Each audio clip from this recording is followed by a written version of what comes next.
পেরিপিকাল periodontitis কি পুরোটা পড়ানো হয়ে গেছিল? কজ পর্যন্ত পুরোটা পড়ানো হয়েছিল?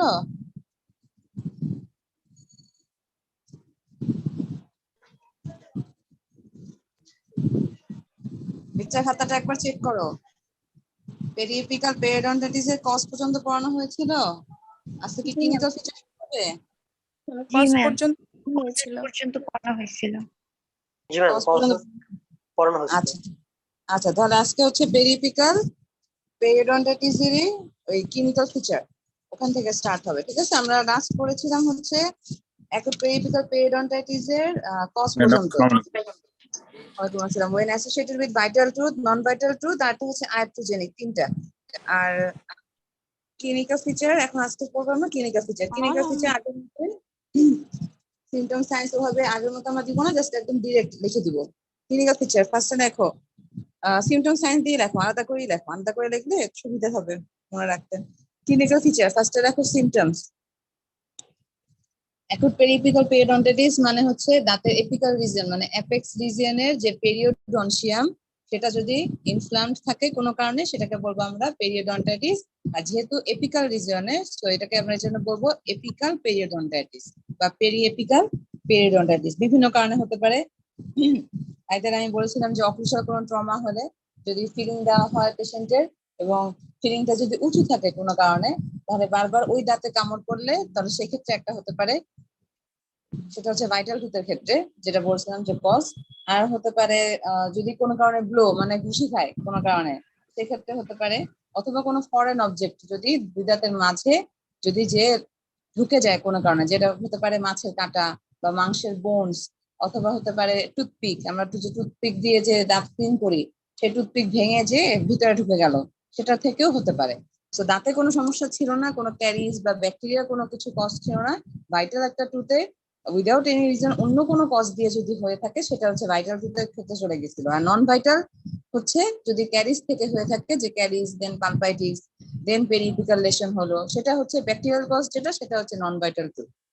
আয়ারটোজেনিক হচ্ছে একদমই আলাদা। আয়ারটোজেনিক হচ্ছে আমরা যে ডাক্তারদের কাছে পেশেন্ট ট্রিটমেন্ট নেওয়ার সময় ডাক্তাররা যখন রুট ক্যানাল ট্রিটমেন্ট করে, ট্রিটমেন্ট করার সময় যদি ব্যাকটেরিয়া ফোর্স করে এপিকাল ফোরামেনের দিকে আমরা যদি দিয়ে দিই কোনো কারণে, যখন রুট ক্যানাল ট্রিটমেন্ট করি তখন যদি কোনো কারণে ঠিকভাবে ওয়াশ না করি, সেক্ষেত্রে এটা হতে পারে, ব্যাকটেরিয়া গুলো নিচের দিকে চলে যেতে পারে, সেটা একটা হতে পারে। তো এই তিনটা হচ্ছে কজ ছিল। আর ক্লিনিক্যাল ফিচার আজকে যেটা বলবো সেগুলো হচ্ছে এপিকাল পেরিওডন্টাইটিস এর ক্লিনিক্যাল ফিচার। সিমটমসে দেখো, নাম্বার 1 লেখো, পেইনটা কিরকম থাকবে? Severe continuous throbbing pain, severe continuous throbbing pain.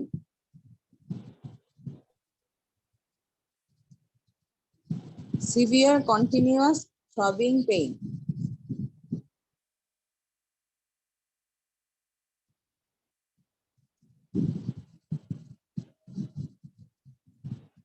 Throbbing মানে ভোঁতা, পেইনটা একদম মানে ই টাইপ থাকবে, মনে হবে যে চেপে চেপে থাকলে যেরকম একটা ব্যথা, চাপা ব্যথা, ওটা ওরকম থাকবে। Severe continuous throbbing pain. Number 2, tooth is elongated and mobile. Tooth is elongated and mobile. Elongated মানে দাঁতটা সকেট থেকে একটু উপরের দিকে উঠে থাকবে, যেহেতু গোড়াতে দাঁতের গোড়াতে যেহেতু একটা ইনফেকশন থাকে, আইদার পাস থাকতে পারে বা যেহেতু ইনফ্লামেশন থাকে, তো দাঁতটা দেখে মনে হবে যে সকেট থেকে একটু উঁচু হয়ে আসছে বা উঠে আসতেছে। Tooth is elongated and mobile. Tooth is elongated and mobile. Tooth is elongated and mobile. দাঁত নড়বে। Number 3. Number 3 টা ইম্পর্টেন্ট, এটা একটা one of the important clinical feature, কারণ পেশেন্ট তোমাকে এই যে পেরিপিকাল পেরিওডন্টাইটিসের যদি কোনো কেস আসে, তাহলে পেশেন্ট একদম ডিরেক্টলি আইডেন্টিফাই করতে পারবে, মানে তোমাকে বলে দিতে পারবে যে যে ডক্টরকে সেটা সে আইডেন্টিফাই করে দিতে পারবে যে এই দাঁতেই তার পেইন হচ্ছে, সে লোকালাইজ করতে পারবে।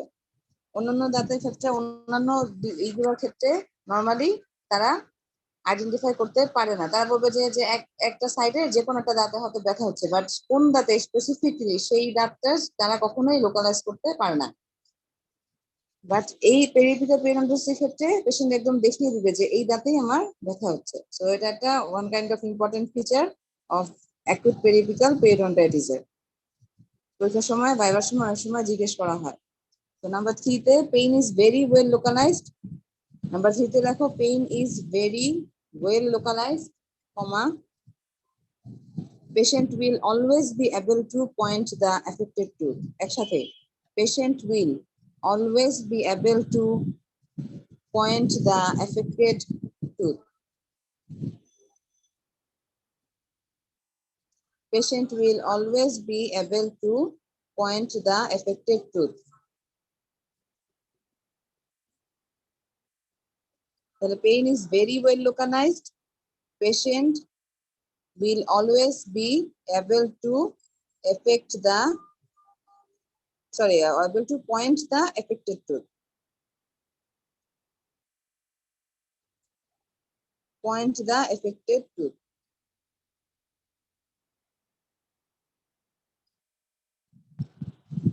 Number 4 এ লেখো soft tissue swelling may occur. Soft tissue swelling মানে হচ্ছে গাম, মানে জিঞ্জিভা।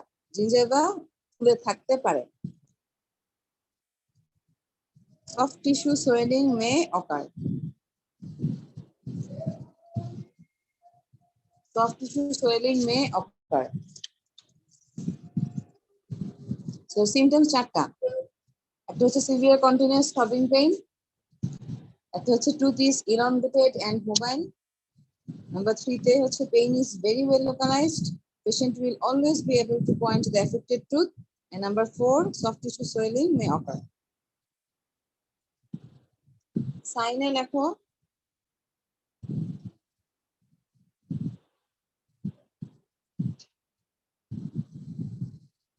ক্লিনিক্যাল ফিচার সিমটমস শেষ, এখন সাইনে লিখবা। সাইন হচ্ছে আমরা পেশেন্টকে ক্লিনিক্যালি এক্সামিন করে কি কি পাবো। সো সাইন বলতে হচ্ছে আমরা কি কি টেস্ট করি, পাল্প টেস্ট করি, পারকাশন টেস্ট করি, এগুলা। সো সাইনে নাম্বার 1 পাল্প টেস্ট, হাইফেন দিয়ে লিখবা positive in case of vital tooth. যদি দাঁত ভাইটাল টুথ হয় তাহলে হচ্ছে পজিটিভ থাকবে, positive in case of vital tooth, negative in case of non vital tooth. Positive in case of vital tooth, negative in case of non-vital tooth. Vital tooth মানে হচ্ছে pulp এখন পর্যন্ত death হয় নাই, এরকম ক্ষেত্রে যদি হয় এবং আমরা ভাইটাল টুথের কজ যেগুলো পড়ছে, যেগুলো আমরা বললাম একটু আগে, যে কোনো কারণে ব্লো বা ফরেন অবজেক্ট বা অক্লুশাল ট্রমার কারণে যদি হয় তাহলে দাঁত ভাইটাল আছে, সেটা বেশ কোনো সমস্যা নাই, সেক্ষেত্রে আমরা পাল্প টেস্টে পজিটিভ পাবো, সেন্সিটিভিটি থাকবে আর কি। আর নেগেটিভ পাবো হচ্ছে নন ভাইটাল টুথে, মনে করো ক্যারিজ হয়ে পাম্পাইটিস হয়ে ব্যাকটেরিয়ালেশন হয়ে দেন পেরিপিক্যালি যদি একদম চলে যায় তাহলে অনেক সময় পাল্প ডেথ হয়ে থাকে, সেক্ষেত্রে আমরা নেগেটিভ পাবো। So positive in case of vital teeth, negative in case of non vital teeth. Number 2 তে লেখো পারকাশন। পারকাশন, পারকাশন টেস্টে পারকাশন বানান তো জানোই, আমি আগে বলছি PERCUSSION। পারকাশন মানে টোকা দেওয়া, কি দিয়ে টোকা দিতে হয়? টুইজার, টুইজার বা যে কোনো একটা ব্লান্ট ইনস্ট্রুমেন্ট দিয়ে আমরা টোকা দিয়ে বা ধরে দেন দেখতে হয়। পারকাশন টেস্টে দাঁতটা কিরকম হবে? মোবাইল, দাঁতটা মোবাইল থাকবে, MOBILE, mobile comma elongated and tender. Mobile, elongated and tender. Mobile, elongated and tender. Mobile, elongated and tender.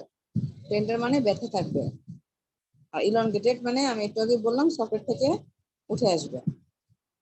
Mobile, elongated and tender, এটা হচ্ছে সাইন। এরপর লেখো কমপ্লিকেশন। যে কমপ্লিকেশন যে বলতেছি তিনটা কমপ্লিকেশন, কমপ্লিকেশন গুলো এমসিকিউ তে আসে, কমপ্লিকেশন গুলো এমসিকিউ তে আসে। ভাইভাতে অনেক সময় জিজ্ঞেস করা হয়, অনেক সময় করা হয় না, বাট এমসিকিউ তে মাস্ট আসবেই। অ্যাকুট পেরিফেরাল পেরিওডন্টাইটিস, এটার কমপ্লিকেশন কি কি? কমপ্লিকেশন নাম্বার 1, তিনটা কমপ্লিকেশন আছে যে অ্যাকুট পেরিফেরাল পেরিওডন্টাইটিস ট্রিটমেন্ট না করলে এরপর কোন দিকে যাবে, সেটা complication number 1 suppuration, SUPPURATION, suppuration. Suppuration means pus collect হওয়া, পাস কালেক্ট হয়ে দেন অন্যদিকে চলে যাবে, suppuration. Number 2 regional lymph adenopathy, regional lymph adenopathy, lymph node গুলো ফুলে যাবে, একটা থেকে একটা স্প্রেড করতে থাকবে। Regional lymph adenopathy. আর last number 3, spreading infection. Infection spread করতে থাকবে, spreading infection. Suppuration, regional lymph adenopathy, আর হচ্ছে স্প্রেডিং ইনফেকশন।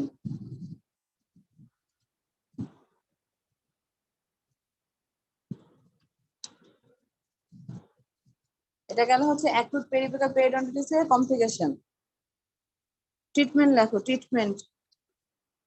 ট্রিটমেন্ট সবগুলো, এই যে পেরিফেরাল লেশন আগেও যেগুলো পড়ানো হচ্ছে, যে অ্যাকুট অ্যালভিওলার অ্যাবসেস, পেরিওডন্টাইটিস বলো বা যে কোনো কিছু যেটাই বলো, সবগুলো ট্রিটমেন্ট কিন্তু সেম। মেইন কাজই হচ্ছে আমাদের পেশেন্ট যদি দাঁত মাড়ির নিচে যদি কোনো পাস কালেকশন থাকে, তাহলে আমাদের ফার্স্ট কাজই হচ্ছে ওই পাসটাকে বের করে দেওয়া। কোনো কারণে যদি পুস্টার তুমি বের করে দিতে পারো সুন্দরভাবে, তাহলে দেখবা যে পেশেন্টের যে পেইন থাকে, ফিভার থাকবে বা গাম সোয়েলিং বা জিঞ্জাইভার যে সোয়েলিং মানে ফুলে আছে, সব অটো কমে যাবে, নিচ থেকে কমে যাবে। তো আমাদের মেইন কাজই হবে হচ্ছে ওই জায়গাটা ড্রেনেজ করে দেওয়া, পাসটাকে বের করে দেওয়া। পাস বের করে দেওয়া মানে হচ্ছে রুট ক্যানাল ওপেনিং করা, যেটাকে বলি আমরা রুট ক্যানাল ট্রিটমেন্ট। সেটা ফার্স্ট দিন পেশেন্ট আসলেই ফার্স্ট দিনে আমাদের পেশেন্টকে দেখে আগে বুঝে নিতে হবে যে ফার্স্ট দিনে কি রুট ক্যানাল ট্রিটমেন্টে যাওয়া যাবে, কাজ করা যাবে, পেশেন্টের কিরকম পেইন আছে, কিরকম ফিভার, পেশেন্টের মুখ হা করতে পারতেছে কিনা, কিরকম ফোলা, সেটা দেখে আমাকে ট্রিটমেন্ট করতে হবে। এখন পেশেন্ট হাই করতে পারতেছে না, এত বড় একটা ফোলা নিয়ে আসছে, তুমি পেশেন্টকে জোর করতেছো রুট ক্যানাল ট্রিটমেন্ট করে দিবা, সেটা পসিবল হবে না। তো আমাদের ফার্স্ট কাজই হবে পেশেন্ট আসার পর যদি বেশি খারাপ অবস্থা নিয়ে আসে, তাহলে আমরা চেষ্টা করবো যে পাঁচটা কোনোভাবে যদি ড্রেন করা যায়। আর যদি দেখি যে না পেশেন্ট হাই করতে পারতেছে না, এরকম যদি অবস্থা থাকে, দেন সেই ক্ষেত্রে আমরা অ্যান্টিবায়োটিক প্রেসক্রাইব করে দিব, সাথে অ্যানালজেসিক মানে পেন কিলার দিয়ে দিব। পেশেন্ট যেন আগে ওটা অ্যান্টিবায়োটিকটা খেয়ে একটু হলেও তার জানি ফোলাটা জানি কমে এবং তার পেইনটা যেন একটু সাবসাইড হয়। যখন পেইনটা একটু কমে যাবে, নেক্সট দিন আসলে দেন হচ্ছে আমরা গান ট্রিটমেন্টে যাবো। সো পেশেন্ট বুঝে আমাকে ট্রিটমেন্ট করতে হবে। আর যদি পেশেন্ট এরকম আসে যে অল্প ফোলা নিয়ে আসছে বা ওরকম সিভিয়ার কন্ডিশন না, দেন অবশ্যই ফার্স্ট দিনই আমরা রুট ক্যান ট্রিটমেন্ট স্টার্ট করে দিব, মানে ওপেন করে দিব। ওপেন করে দিব, ওপেন করে দিলেই ওপেন করে আমরা ওই দিন ওপেন রাখবো, ওখানে জাস্ট কটন দিয়ে রাখবো, তুলা দিয়ে রাখবো, কোনো ফিলিং বন্য কিছু দিব না, যাতে করে ওখান থেকে আস্তে করে পাঁচটা বের হয়ে যেতে পারে। পাঁচ বের হয়ে গেলেই অটো পেশেন্টের ব্যথা কমে যাবে। জ্বরের বাত অন্য কিছু থাকলে সেটা আস্তে আস্তে কমে যাবে। সো ট্রিটমেন্টে লিখবা number 1, incision and drainage of any pus. Incision, incision মানে কাটা। যদি গামের কোনো জায়গাতে, যদি মাড়িতে যদি কোনো জায়গাতে ফোলা থাকে, আমরা একদম নিচের মাড়ির যদি এটা কোনটা মাথায় রাখবা, মাড়ির কোনো জায়গা যদি ফোলা থাকে আমরা কখনো উপরের দিকে কাটবো না। উপরের দিকে কাটলে নিচের যে পাশ যে থাকবে সেই পাশটা কি হবে না, বের হবে না। আমরা যদি মাড়িটাকে, যে মাড়ি যে ফোলা বা আমরা পকেট বলি বা অন্য যেটাই বলি, এটাকে আমরা যদি একটা পকেট হিসেবে মানে করি, মনে করো সাপোজ যে একটা শার্টের পকেট, একটা পকেটে যদি কোনো কারণে কিছু একটা জিনিস কারণে কোনো একটা ফ্লুইড অ্যাকুমুলেশনের কারণে সেটা ফুলে আছে, সেখানে একটা পাস জমা আছে, তো অবশ্যই আমরা কখনো ওই পকেটের উপরের দিকে কাটবো না। সবসময় আমরা কাটাটা কাটবো নিচ দিকে, পকেটের নিচের দিকে। ঠিক আছে, যদি পকেটের নিচের দিকে কাটি তখন ওই ওই যে ভিতরে যে পাসটা থাকে সেই পাসটা বের হয়ে যাবে, একদম ফুল বের হয়ে যাবে। আর যদি উপরের দিকে কাটো তাহলে নিচের দিকের যে পাস সেটা কিন্তু থেকে যাবে। তো সবসময় মাথায় রাখবা, যে কোনো একটা গাম সোয়েলিং এর ক্ষেত্রে আমরা সবসময় নিচের দিকে কাটবো। নিচের দিকে একটা ছোট একটা ইনসিশন করে দিলেই ওখান থেকে অটো একটু প্রেস করে দিবা, চাপ দিয়ে দিবা, দেখবা পাস বের হয়ে গেছে। So incision and drainage of any pus. Number 2, prescribe antibiotic and analgesic. Prescribe antibiotic and analgesic. Prescribe antibiotic and analgesic. Number 3, root canal treatment. Number 3, root canal treatment. R number 4 এ লিখে রাখো যদি vital টুথের ক্ষেত্রে হয় এবং আমাদের যে একটা কষ্ট ছিল যে ফিলিং দেওয়ার কারণে, যেটা দাঁতে ফিলিং দিয়েছিলাম, ফিলিংটা উঠেছিল, এটার কারণে দাঁতে ব্যথা হয়েছে বা এপিক্যাল পেরিওডন্টাইটিস হয়েছে, এপিক্যাল ইনফ্লামেশন হয়েছে, সেই ক্ষেত্রে কিন্তু আবার রুট ক্যানাল ট্রিটমেন্ট করবো না। সেই ক্ষেত্রে জাস্ট ফিলিং যেটা উঁচু হয়ে আছে সেটা আমরা ঘষে দিব, মানে গ্রাইন্ডিং করে দিব। ঘষে আবার অক্লুশন লেভেলে নিয়ে আসলে এবং দাঁতটাকে যদি একটু রেস্ট দেওয়া হয়, তাহলে দেখবা যে এটা আস্তে আস্তে নিচ থেকেই দাঁতের যে ব্যথাটা বা এপিকাল যে পেরিওডন্টাইটিস সেটা ঠিক হয়ে গেছে। 2-3 দিন ওয়েট করলে নিচ থেকে সেটা ঠিক হয়ে যায়। সো নাম্বার 4 এ হচ্ছে correction of occlusion by grinding. Number 4 এ লিখবা correction of occlusion, correction of occlusion by grinding. Just ফিলিংটা একটু ঘষে স্মুথ করে দিতে হবে যেন অক্লুশনই ওই দাঁতের উপর আর আলাদাভাবে যেন কোনো কামড় না পড়ে। তো অবভিয়াসলি তখন কি হবে, দাঁতটা একটু রেস্টে থাকবে, রেস্ট পাবে, 2-3 দিনের মধ্যেই আস্তে আস্তে পেইনটা চলে যাবে। পেরিফিক্যালি পেরিডন্টাইটিস মানে পেরিডন্টাল গুলো যে ইনফরমেশন হয়েছিল সেগুলো আস্তে আস্তে ঠিক হয়ে যাবে। বাট যদি বেশি দেরি করে ফেলে তাহলে হচ্ছে সেটা আগের জায়গায় ব্যাক করবে না। ম্যাম নাম্বার 3টা কি বলেছিলেন না? নাম্বার 3 হচ্ছে রুট ক্যানাল ট্রিটমেন্ট। নাম্বার 3 হচ্ছে রুট ক্যানাল ট্রিটমেন্ট। নাম্বার 1 ছিল incision and drainage of any pus. Number 2 prescribe antibiotic and analgesic. Number 3 হচ্ছে রুট ক্যানাল ট্রিটমেন্ট। নাম্বার 4 হচ্ছে correction of occlusion by grinding, correction of occlusion by grinding.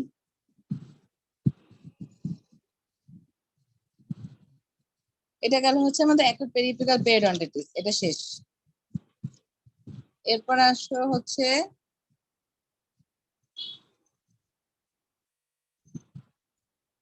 পেরিএপিক্যাল granuloma. আমাদের last হচ্ছে আজকে topic পেরিএপিক্যাল granuloma. এটা পড়লে আমাদের chapter শেষ। পেরিএপিক্যাল granuloma, প্রথমে পেরিপিকালেশন আমি বলেছিলাম যে ক্যারিজের সিকোয়েন্স পড়ার সময় যে পেরিপিকালি ফার্স্টে কি হবে, পারপাটিসে ট্রিটমেন্ট না করলে পেরিপিকালেশনে চলে যাবে। পেরিপিকালেশনের মধ্যে ফার্স্ট পেরিপিকাল পেরিডন্টাইটিস হয়, দেন হচ্ছে অ্যাবসেস হয়, দেন সেটা ট্রিটমেন্ট না করলে সেটা পেরিপিকাল গ্র্যানুলোমার দিকে চলে যায়। আর যদি গ্র্যানুলোমার ট্রিটমেন্ট না করা হয় পরবর্তীতে সেটা সিস্টের দিকে চলে যায়। অবশ্যই কিছু স্পেসিফিক কেসে সিস্টের দিকে যাবে, আদারওয়াইজ যাবে না। সো এখন আমরা যেটা করবো সেটা হচ্ছে পেরিপিকাল গ্র্যানুলোমা। পেরিফেরাল গ্র্যানুলোমা থেকে definition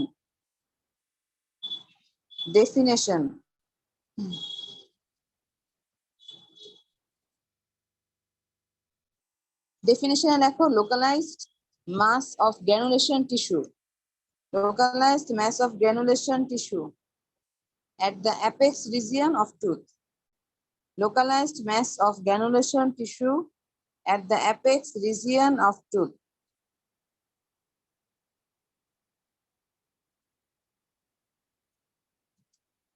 Localized mass of granulation tissue at the apex region of tooth is called periapical granuloma.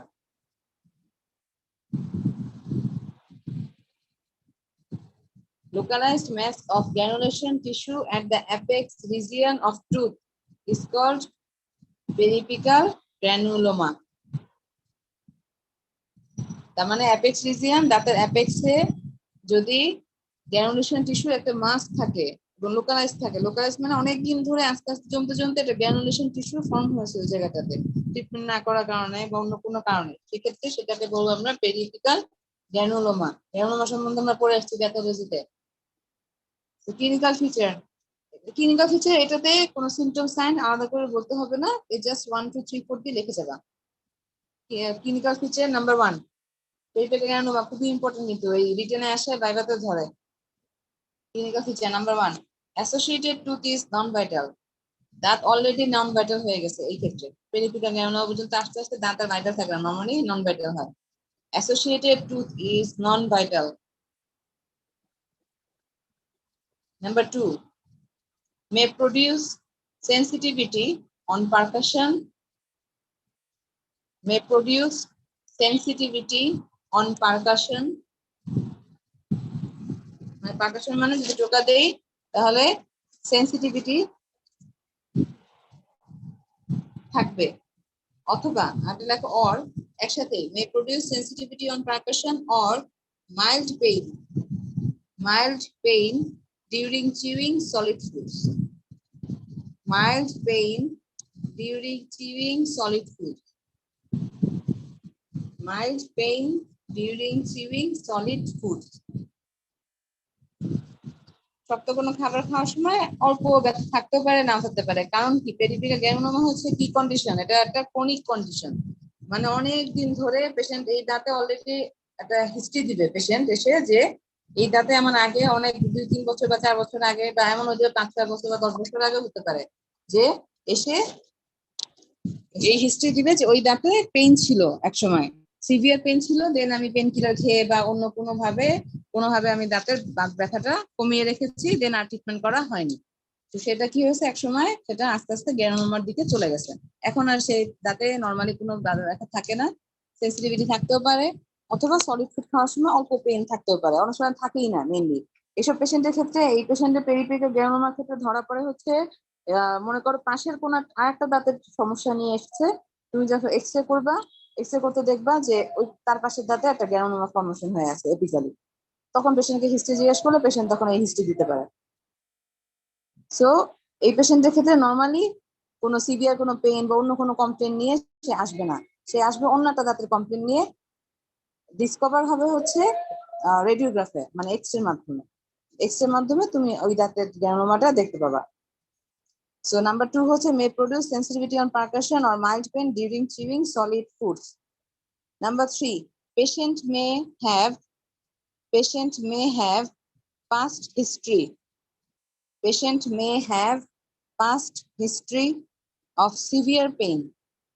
Patient may have past history of severe pain in that tooth. Patient may have past history of severe pain in that tooth. ওই দাঁতে একটা history দিবে যে severe pain ছিল আগে। Patient may have passed history of severe pain in that tooth. Last number 4, tooth may be slightly elongated from the socket. Tooth may be slightly elongated from the socket.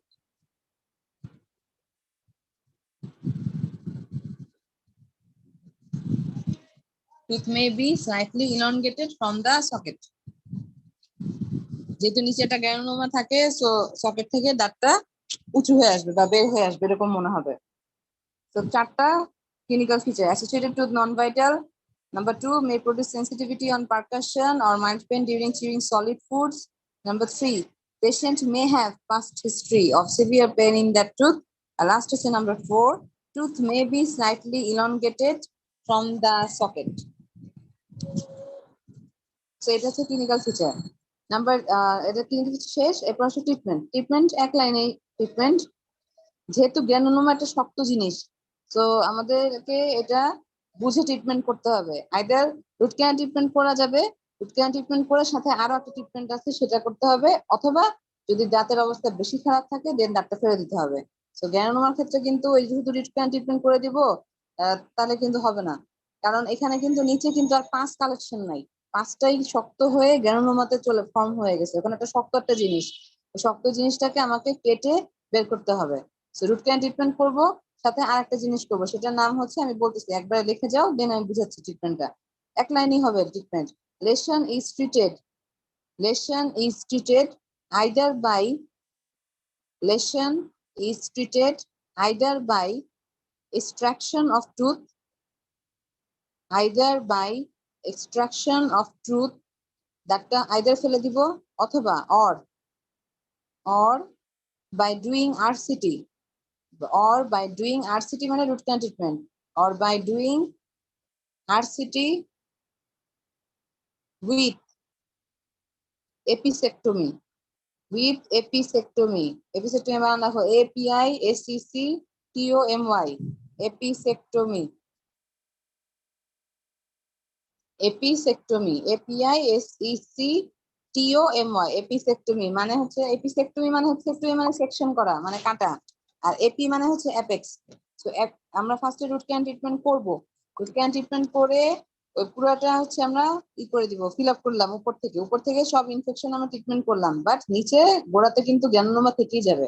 তো সেটাকে কি করতে হবে, ওই নিচ বরাবর দাঁতের যে রুটের যে গ্যানোমা যেখানে থাকে সেদিক থেকে তুমি চিন্তা করো, আমি এটা দিয়ে দিব না, ছবি দিয়ে দিব না, দরকার হলে তাহলে বুঝবে ভালো করে। ওই জায়গাতে আমরা বাইরে থেকে ফার্স্টে গামটাকে আগে, মানে মাড়িটাকে আগে, ফ্ল্যাপটাকে রিমুভ করবো, ফ্ল্যাপ সার্জারি বলি আমরা, গামটাকে সরাবো। দেন হচ্ছে আমাদের কি আসবে, একটা বোনস আসবে, বোনসের একটা লেয়ার আসবে, ওই বোনসটাকে আমরা ড্রিল করে দেন ভিতরের দিকে ঢুকবো। ওই ঢুকে দেন হচ্ছে সেখান থেকে আমরা গ্যানোমাটাকে আস্তে করে কেটে বের করে নিয়ে আসলাম। দেন আবার হচ্ছে আমরা আবার ফ্ল্যাপটাকে আবার আগের মতন স্টিচ দিয়ে আবার গামটাকে আগের মতো বসিয়ে দিব। এটাকে বলে ফ্ল্যাপ সার্জারি করে দেন এপিসেক্টমি করা। সো এপিসেক্টমি মানে কি হচ্ছে, রুটের যে অ্যাপেক্স সেটা ওই সাইডটা ওই জায়গাটা কেটে দেন ওইখানে যে গ্রানুলেশন টিস্যু সেটাকে আস্তে করে বের করে নিয়ে আসা। এপিসেক্টমি সম্বন্ধে আলাদা একটা আমি ক্লাস দিব এপিসেক্টমি সম্বন্ধে, যদিও এটা ফাইনাল ইয়ারে পড়ার কথা, বাট যেহেতু এখানে আমাদের চলে আসছে আমরা এপিসেক্টমি সম্বন্ধে আলাদা একটা ছোট একটা আমরা ক্লাস নিব বা ব্রিফলি আমি ডিসকাস করে দিব এপিসেক্টমি সম্বন্ধে। এপিসেক্টমি এটা আলাদা আমি ছবিও তোমাদের দিয়ে দিব, তাহলে আর বুঝতে সুবিধা হবে। মেইন কথা হচ্ছে অ্যাপেক্স রিজিয়নটা ওই জায়গাটা কেটে রুটটা কেটে দেন ওখান থেকে গ্রানুলেশন টিস্যু যেটা থাকবে সেটা আস্তে আস্তে করে বের করে ফেলা। দেন আবার হচ্ছে আমরা আবার ফ্ল্যাপটাকে বসিয়ে দিব, মানে গামটাকে আবার বসিয়ে দেওয়া। এটা হচ্ছে এপিসেক্টমি। এটা treatment. Lesion is treated either by extraction of tooth or by doing RCT with এপিসেক্টমি।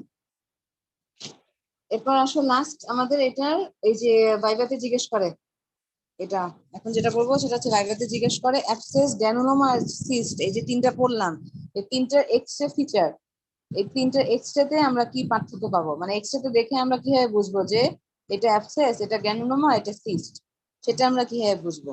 Abscess লেখো, দেন মাঝখানে গ্রানুলোমা, দেন হচ্ছে সিস্ট। অ্যাবসেসের নিচে লেখো এটা হচ্ছে এক্সরে, এক্সরে ফিচার। এখন যেটা বলতেছে সেটা হচ্ছে এক্সরে ফিচার বা রেডিওলজিক্যাল ফিচার। এক্সরে ফিচার নাম এফএসএ লেখো diffuse, smoky or irregular pattern. Diffuse, smoky, irregular pattern. তো স্মোকি থাকবে আর হচ্ছে বাইরের যে বর্ডারটা সেটা হচ্ছে ইরেগুলার থাকবে। ডিফিউজ, এটার একটা ছবি আছে আমার কাছে, ছবিটা আমি পাঠিয়ে দিব। এটা ছবিটার সাথে একদম সুন্দরভাবে দেখলে বুঝবা যে কোনটা কি। অ্যাবসেসটা হচ্ছে জাস্ট যেহেতু পাস কালেকশন, এটা অনেকটা মানে একদম রেডিওলুসেন্ট থাকবে, কালো দেখাবে, কিন্তু বর্ডারটা থাকবে হচ্ছে ইরেগুলার, একটু স্মোকি, একটু ধোয়া ধোয়া থাকবে, আর হচ্ছে বর্ডারটা থাকবে হচ্ছে irregular. So diffuse, smoky or irregular pattern. Granuloma, গ্যানুলোমাতে লেখো localized area of radiolucency, localized area of radiolucency, then radiopaque bony area, localized area of radiolucency, localized area of radiolucency, then radio opaque bony area. Normally বোন কিরকম দেখায়, সাদা। এক্সরেতে বোন কিরকম দেখাবে, সাদা, রেডিও ওপেক। আর বোনের মধ্যে যদি কোনো লেশন থাকে সেই লেশনটা দেখাবে কালো। নরমালি এটাই হচ্ছে আমাদের ডায়াগনস্টিক ফিচার। একটা এক্সরে ফিচারটা লেশন আমরা যখন এক্সরেতে দেখি লেশনটা দেখতে হচ্ছে কালো হয়, কিন্তু বোনস গুলা কিরকম দেখায়, সাদা, রেডিও ওপেক। রেডিও ওপেক একটা জায়গায় কালো একটা লেশন সুন্দরভাবে দেখা যায়। গ্যানোনোমাটা কিরকম দেখাবে, লোকালাইজড একটা রেডিওলুসেন্সি, এটা কালো একটা জায়গা দেখা যাবে, দেন রেডিও ওপেক একটা বনি এরিয়া স্টার্ট হয়ে যাবে। এটা হচ্ছে গ্যানোনোমা। আর সিস্ট, লাস্ট হচ্ছে সিস্ট। সিস্টে থাকবে কিরকম, লেখো আগে, লাইনটা বলি তারপর বুঝাচ্ছি। Sclerotic, SCLEROTIC, sclerotic, SCLEROTIC, SCLEROTIC, sclerotic bony outline, sclerotic bony outline with white periphery.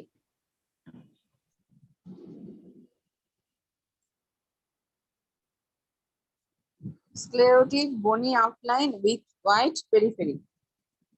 With white periphery, এটা মানে হচ্ছে গ্যানোনোমার সিস্ট কাইন্ড অফ দেখতে একই রকম হয়, দুইটাই হচ্ছে রেডিওলুসেন্ট এরিয়া, মানে কালো একটা লেশন দেখা যাবে, কিন্তু হ্যাঁ বলো। ম্যাডাম 2 মিনিট আছে আর। কতক্ষণ, 3 minute? 2 minute madam. 2 minute, 2 minute হলে আমাকে তো আবার করতে হবে, তাহলে জয়েন করতে হবে। 12টার দিকে ক্লাস আছে তোমাদের আবার? হ্যাঁ ম্যাডাম, জি ম্যাডাম। 12টার দিকে যদি ক্লাস থাকে তার আগে আমাকে 10 মিনিটের জন্য হলেও জয়েন করতে হবে। আমি একটু এই ঠিক যে আছে। পরীক্ষার টাইম শিডিউল নিয়ে একটু কথা বলবো তোমাদের সাথে। তাহলে একটা কাজ করো, আচ্ছা। এখন তোমরা অফ করো, অফ করে দেন আবার ইনভিটেশন লিংক পাঠা দাও, আবার জয়েন করে আচ্ছা ফেলবা। অফ করে দিচ্ছি। জি ম্যাডাম, এটা অফ অফ করে করে দাও, দিচ্ছি। অফ করে দাও, সবাই আরেকবার ঢুকবা। হ্যাঁ জি ম্যাডাম।